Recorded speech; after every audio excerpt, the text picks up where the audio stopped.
দেশের বিভিন্ন প্রতিষ্ঠান ভাবনার চেয়েও বেশি ক্ষতিগ্রস্ত হয়ে গেছে বলে মন্তব্য করেছেন প্রধানমন্ত্রীর রাজনৈতিক উপদেষ্টা নজরুল ইসলাম খান। অন্যদিকে ডিবেট ফর ডেমোক্রেসির চেয়ারম্যান হাসান আহমেদ চৌধুরী কিরণ মনে করেন, এবারের নির্বাচন জাতিকে কলঙ্কিত নির্বাচনের কালিমা থেকে মুক্ত করেছে। মাহাদি সেকেন্দারের রিপোর্ট। মানুষ অসুস্থ চিত্রে শপথ করিতেছি যে অন্তর্বর্তী সরকার দায়িত্ব নেওয়ার পর জনমনে প্রশ্ন ছিল কবে হবে সংসদ নির্বাচন।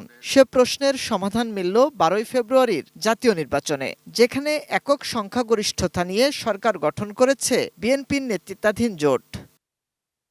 দুপুরে এফডিসিতে ডিবেট ফর ডেমোক্রেসির নির্বাচনী বিতর্ক প্রতিযোগিতার পুরস্কার বিতরণ অনুষ্ঠানে সংগঠনটির চেয়ারম্যান হাসান আহমেদ চৌধুরী কিরণ নবগঠিত সরকারের কর্মসূচিকে ইতিবাচক হিসেবে উল্লেখ করেন।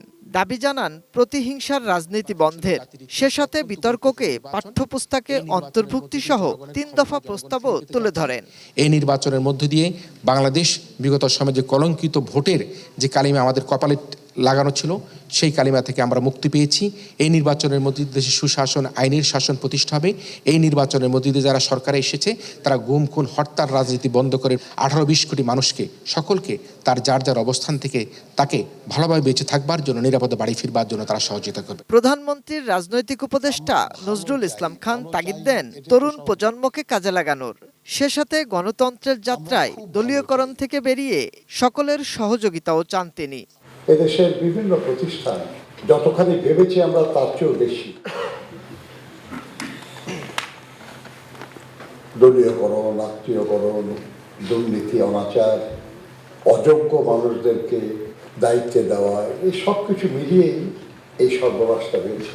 এটা অতিক্রম করে আমাদের সামনে এগিয়ে যেতে হবে, কোনো পথ নাই। এদিন বিতর্ক প্রতিযোগিতায় বিজয়ীদের হাতে ক্রেস্ট ও সনদপত্র তুলে দেওয়া হয়। সে সাথে বিজয়ী রানার আপ দল সহ শ্রেষ্ঠ বক্তাকে নগদ অর্থ তুলে দেওয়া হয়।